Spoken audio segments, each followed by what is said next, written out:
Сәлеметсіздер ме? Балаларды білім нәрімен сусындатып отырған ұстаздар қауымы.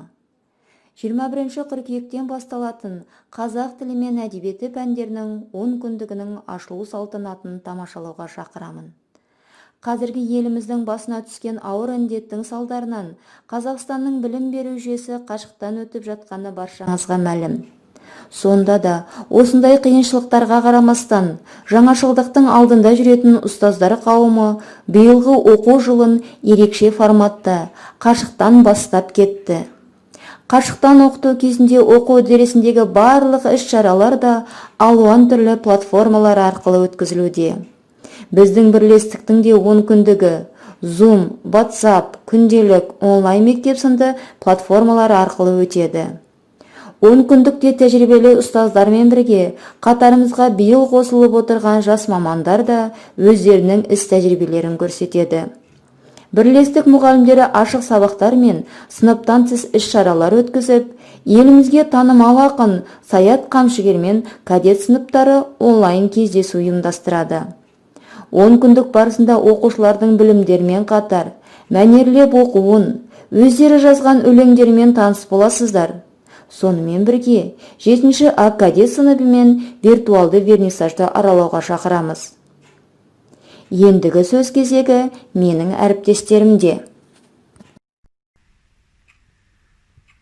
Қашықтан оқу үрдісіне қарамастан біздің мектепішілік іс-шараларымыз, мектепішілік жарыстарымыз, конкурстарымыздың барлығы онлайн түрінде өтеді.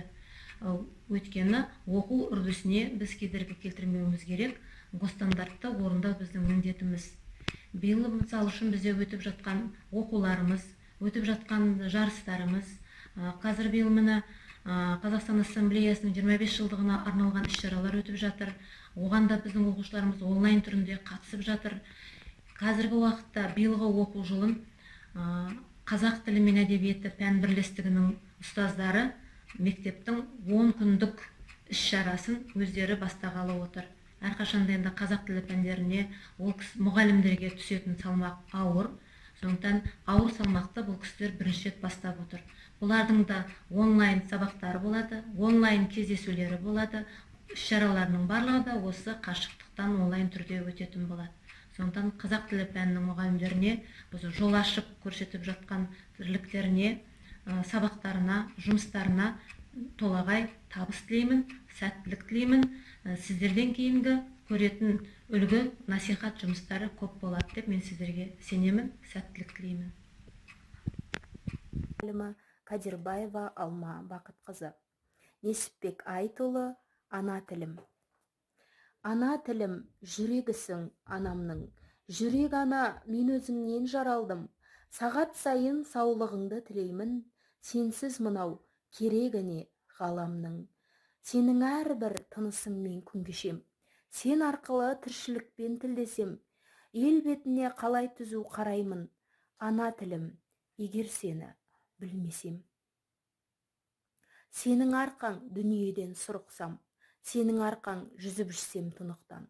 Туған анамды ұмытқаным емес пе, ана тілім, егер сені ұмытсам. Сенің арқаң өз-өзімді түсінсем, ақыл ойым, айбатым сен, күшім сен. Қойсын маған күннің нұры түспей-ақ, ана тілім, арыңа дақ түсірсем. Ағытатын тасқын ойдың тиегін, өзің қана сыйынатын киелім, ризамын отқа жанып сен үшін, күлге айналып кетсін мейлі сүйегім. Ана тілім, дана тілім, бақ тілім, сенсіз бақыт дүниеден таптығым, сенсің менің қуанышым, шаттығым, сенсің менің тазалығым, пәктігім. Ана тілім, алтын ұям құндағым, ақ бесікті әлдейіңді тыңдадым, сенің жырың, сенің әнің айтарым, санам сөніп байланғанша тіл жағым.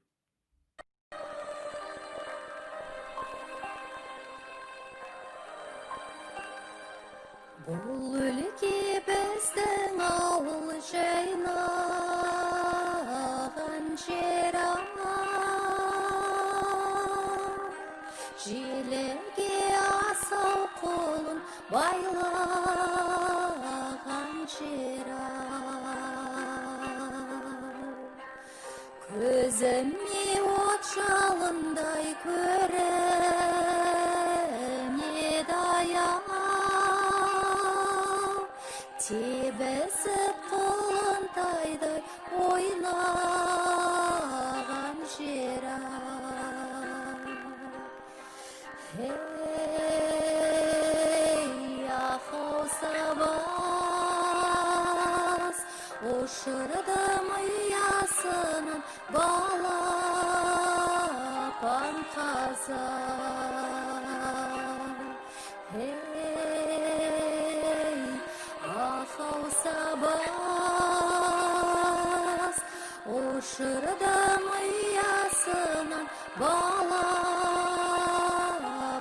қазақ.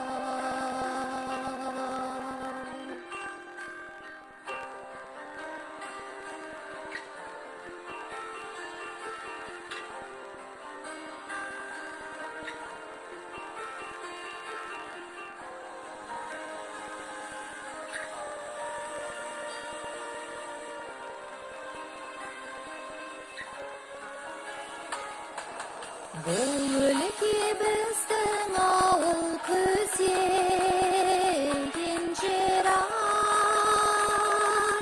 қара күз бойын сылып төсеген жер-ай. Көзіме от жалындай көрінеді аян, қолаң шашу әдесін үзбеген жер-ай.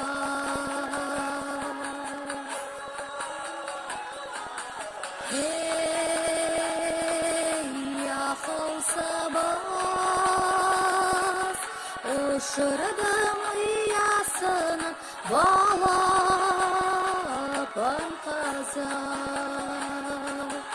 Ей, ақау сабас, ұшырдым ұясынан